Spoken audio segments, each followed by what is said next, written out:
আসসালামু আলাইকুম। আমার এই কবিতাটি বর্তমান প্রেক্ষাপটকে কেন্দ্র করে লেখা, যে সুদ, বর্তমান বাজারে যে সুদের কদর বেড়ে গেছে তার ইঙ্গিতের লেখা। কবিতাটির নাম হলো সুদ।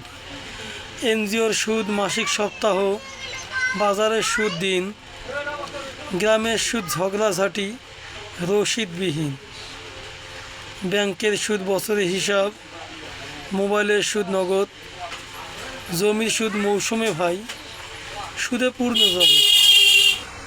সুদ দিতে ভাই বাধ্য সবাই, সুদে নেই তো ছাড়, ব্যবসা বাণিজ্যের মূল উপাদান সুদের কারবার। স্যার ইমামের বাণীগুলো আজ সবই মূল্যহীন, উন্নতি করতে পারছে না কেউ সুদবিহীন। সুদে পূর্ণ বিশ্বজগৎ, পূর্ণ বাংলাদেশ, আসল তো যেমন তেমন, সুদের নেই তো শেষ। আলেম ওলামার মুখের বাণী, সুদ ধ্বংসের মূল, বিশ্বটাকে পরিচালনা করতে সব বাক্যই আজ ভুল। আসসালামু আলাইকুম।